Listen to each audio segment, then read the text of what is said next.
Welcome एक our YouTube channel biology विद्यार्थी PW परिवार में आप सभी का हार्दिक स्वागत एंड अभिनंदन करती हूँ। आशा करती हूँ कि आप सभी लोग स्वस्थ एंड मस्त होंगे। सो आप सभी स्टूडेंट्स के लिए मैं लेके आया एक महत्वपूर्ण अपडेट। जैसा कि आप सभी को मालूम है कि यूपी में बीएससी नर्सिंग की काउंसलिंग प्रोसेस इस टाइम चल रही है। फर्स्ट राउंड जो है आपका चल रहा है इस टाइम, जिसकी चॉइस फिलिंग आपकी हो चुकी है।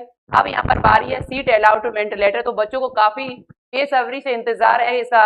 बार बार कमेंट कर रहे हैं कि मैम अलॉटमेंट लेटर कब जारी होगा, कैसे मुझे डाउनलोड करना होगा, आगे मुझे क्या करना है जिससे मेरी आगे का जो एडमिशन का प्रोसेस है, जो एडमिशन कॉलेज में कराना है मुझे, वो मेरा सही तरीके से हो जाए। तो आपको आगे क्या करना है, कौन सी गलती आपको नहीं करनी है, तभी स्टूडेंट्स इस वीडियो को पूरा जरूर देखिएगा, तभी आपके सारे डाउट यहाँ पर अच्छी तरीके से क्लियर हो पाएंगे। तो चलिए यहाँ पर हम एक एक करके सभी पॉइंट पर बात करते हैं कि आपका सीट अलॉटमेंट लेटर कब आएगा, कैसे डाउनलोड करना होगा और यहाँ पर कौन सी गलती आपको नहीं करनी है। एक एक करके सारे पॉइंट हम यहाँ पर समझेंगे। जैसा कि आप सभी को मालूम है कि यूपी में जो बीएससी नर्सिंग का जो काउंसलिंग है, आपका प्रवेश प्रक्रिया का राउंड 1 आपका जो है वो कब से शुरू हुआ है, तो 14 जून से स्टार्ट हुआ था रविवार से, और 18 जून तक आपकी चॉइस फिलिंग और रजिस्ट्रेशन की अंतिम तिथि थी। अब आपका इसके बाद सेकेंड राउंड स्टार्ट होगा इसके बाद, लेकिन उससे पहले आपको अपना एडमिशन कराना होगा फर्स्ट राउंड वालों को, बच्चों को। तो यहाँ पर सीट आवंटन की घोषणा कब की जाएगी, सीट अलॉटमेंट कब होगा, तो आज यानी 21 जून आज आपका सीट आपको पता चल जाएगा कि आपको किस कॉलेज में यहाँ पर सीट मिली हुई है। गवर्नमेंट सीट आपको मिली हुई है, गवर्नमेंट सीट आपको मिली हुई है या प्राइवेट कॉलेज में सीट मिली है, कहाँ मिली हुई है, किस कॉलेज में मिली है, ये चीजें आपको जो है आज पता चल जाएंगी सभी।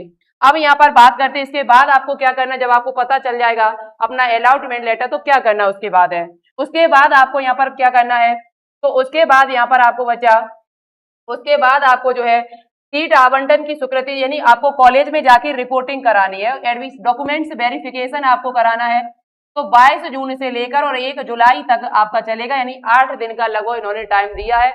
8 दिन में आपको हर हाल में कॉलेज में जाके अपना डॉक्यूमेंट्स वेरिफिकेशन करा लेना है। यदि आप नहीं कराते हो तो आपकी जो सीट आपको मिली हुई है वो आपकी जब्त कर ली जाएगी और आपकी जो सिक्योरिटी फीस है वो भी जब्त कर ली जाएगी। तो इस वजह से आपको ये चीजें ध्यान में रखनी है, नहीं तो फिर यहाँ पर आपको ही घाटा होगा, इनको नहीं होगा।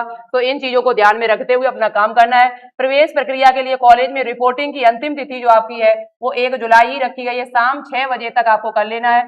यदि बीच में आपका कोई छुट्टी पड़ जाती है तो यहाँ छुट्टी नहीं रहती है, लगातार काम यहाँ पर होता है। जैसे बीच में आपका संडे पड़ेगा, संडे की छुट्टी नहीं होगी, आपको अपने कॉलेज में जाके अपना रिपोर्टिंग करा लेना है। ये इस चक्कर में मत बैठे रहना कि यहाँ पर आपका छुट्टी है, संडे है तो आपका नहीं होगा, नहीं, यहाँ हमेशा काम चलता है, आपका 7 दिन काम चलेगा, ठीक है। अब हम बात करते हैं इसके अलावा आपको क्या करना होगा। यदि आपको अपनी सीट पसंद आती है, यदि आपको अपनी सीट, जो सीट आप चाहते थे, और आपको वो 3 विकल्प आपको मिलेंगे, विकल्प 2, विकल्प 3, यदि आपको अपनी सीट जो आप चाहते थे वही सीट आपको मिली हुई है, तो आपको क्या करना होगा, फर्स्ट ऑप्शन पे क्लिक करना होगा।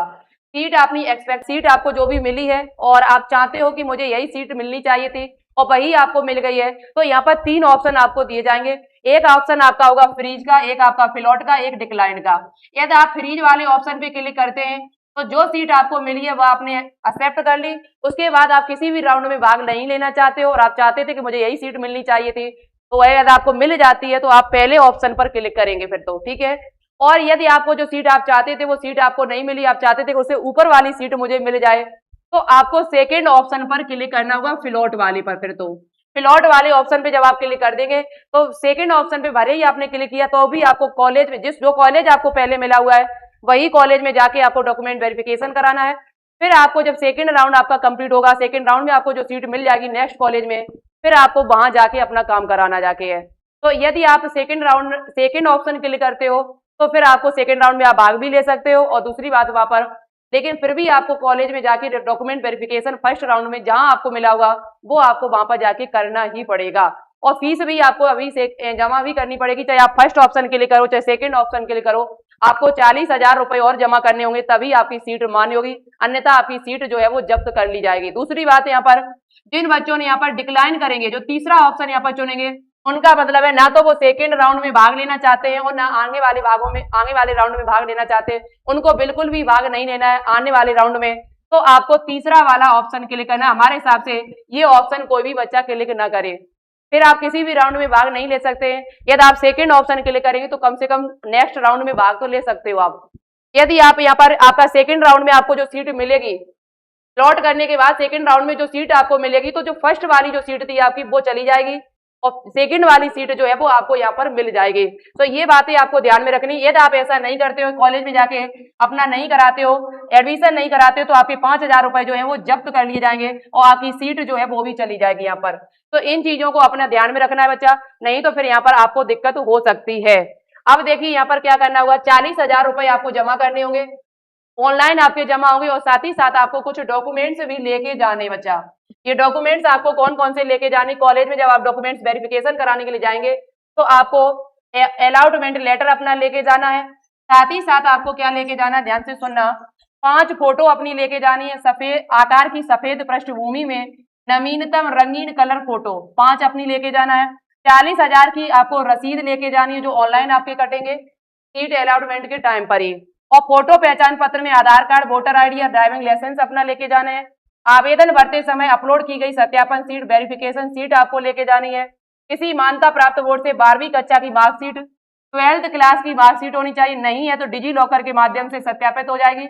और इसके बाद आपको 10th क्लास की मार्कशीट अपनी लेके जानी है।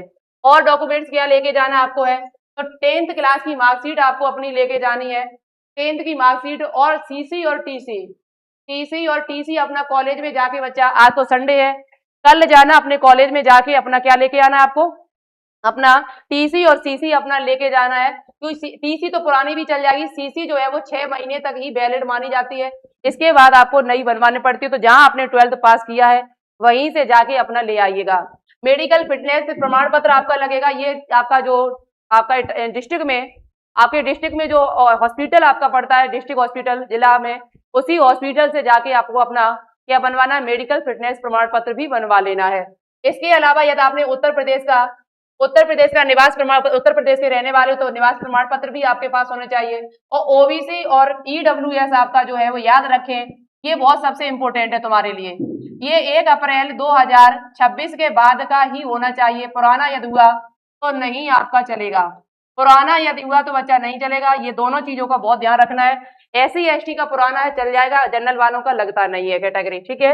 इसके अलावा आपने दिव्यांग हो तो दिव्यांग का लेके जाए, भूतपूर्व सैनिक हो, स्वतंत्रता संग्राम सेनानी हो तो ये अपने डॉक्यूमेंट्स जो है वो लेके जरूर जाएगा। इनकी एक फोटोकॉपी और मूल प्रमाण पत्र भी लेके जाने, सभी ओरिजिनल सभी को लेके जाना, जितने मैंने बताया आपको। ओरिजिनल के साथ साथ में एक फोटोकॉपी लेके जानी है। ओरिजिनल डॉक्यूमेंट्स आपके वापस कर दी जाएंगे और फोटोकॉपी आपकी जो है वो जमा कर ली जाएगी कॉलेज में। जब आपका एडमिशन हो जाएगा, बिल्कुल तय हो जाएगा, तब जब आप पढ़ने के लिए जाएंगे तो आपको अपने ओरिजिनल डॉक्यूमेंट्स कुछ वापस जमा भी करने होते हैं, जैसे 10th और 12th की मार्कशीट आपकी। तो ये बात आपकी क्लियर हुई यहाँ पर। इसके अलावा एक बात आप सभी से और कहना चाहेंगे, यदि आपके नंबर कम आए, आपको सीट अलाउड नहीं हो रही है और आप चाहते हो कि मैं नेक्स्ट ईयर तैयारी करना चाहते हो और बेहतरीन तरीके से शुरुआत से जुड़ना चाहते हैं बैच में, तो 2027 के लिए मैंने बैच लॉन्च कर दिया है। बैच का प्राइस क्या है, तो 790 रुपए आपका रखा गया है। Live plus recorded classes, notes, PDF, DPP, chapter wise MCQ, test series, सारी चीजें आपको इस बैच में प्रोवाइड कराई जाएंगी। बायोलॉजी विद्यार्थी एप्लीकेशन को डाउनलोड करिए, प्ले स्टोर पर जाकर और इस नंबर पर मैसेज या कॉल कर सकते हैं यदि आपको बैच से संबंधित कोई जानकारी लेनी है तब, ठीक है। तो अब हम बात कर लेते हैं कि आपका रिजल्ट कब आएगा, रिजल्ट आपका कब जारी होगा। तो ये इसकी ऑफिशियल वेबसाइट है, यहीं से सीट अलॉटमेंट लेटर आपको जो है वो इसी वेबसाइट से आके चेक करना हुआ है। यहाँ पर अभी आप देख रहे हैं, यहाँ किसी प्रकार का कोई अपडेट नहीं दे रहा है, अभी ये यहाँ तो शो नहीं हो रहा है, बट फिर भी आप एक बार क्या करेंगे, अपने लॉगिन वाले ऑप्शन पे क्लिक करेंगे और क्लिक करने के बाद अपना रजिस्ट्रेशन आईडी नंबर, अपना पासवर्ड भरेंगे, लॉगिन करेंगे। जैसे आपने अपना रिजल्ट चेक किया था, आंसर की चेक की थी, सेम उसी प्रकार से आपको उसी जगह पर अपना क्या मिल जाएगा, आपको अपना सीट अलॉटमेंट लेटर भी वहीं पर मिल जाएगा। उसमें क्लिक करना उसे और वहां से उसे डाउनलोड कर लेना। अब बात करते हैं, अभी तो आया नहीं है, मैंने चेक कर लिया, अभी आपका नहीं आया हुआ है, बट कब तक आ सकता है। तो आप देख रहे हैं कि अटल बिहारी वाजपेयी हर काम 6 बजे के बाद कर रही है, तो सीट अलॉटमेंट लेटर मुझे भी लग रहा है 90% आपका जो है वो 6 बजे के बाद ही आएगा, 10% में बता नहीं सकते। जैसे ही आएगा आपको शॉर्ट वीडियो के माध्यम से बता दिया जाएगा। आप चैनल को सब्सक्राइब कर लीजिएगा, वीडियो को शेयर कर दीजिएगा, सेव कर लीजिएगा, और जो चीजें हमने इसमें बताई हुई इन चीजों पर ध्यान रखना। ना समझ में आया हो, एक बार वीडियो को दोबारा फिर देखिएगा, क्योंकि एक गलती यदि आपने कर दी कोई सी तो फिर आपको वो भुगतनी पड़ेगी, फिर आपको दिक्कत हो सकती है। तो जैसे ही सीट अलॉटमेंट लेटर आता है आपको इन्फॉर्मेशन मिल जाएगी। आप इसके लिए हमारे व्हाट्सएप चैनल को ज्वाइन कर लीजिएगा, जिसकी लिंक आपको नीचे डिस्क्रिप्शन में मिल जाएगी, क्योंकि टेलीग्राम अभी बंद है तो इस वजह से आपके पास मैसेज नहीं जा रही है। तो आज के लिए इतना ही रखते, मिलते एक नई इन्फॉर्मेशन के साथ में। तब तक के लिए thank you so much, all the best. जय हिंद, जय भारत, वंदे मातरम।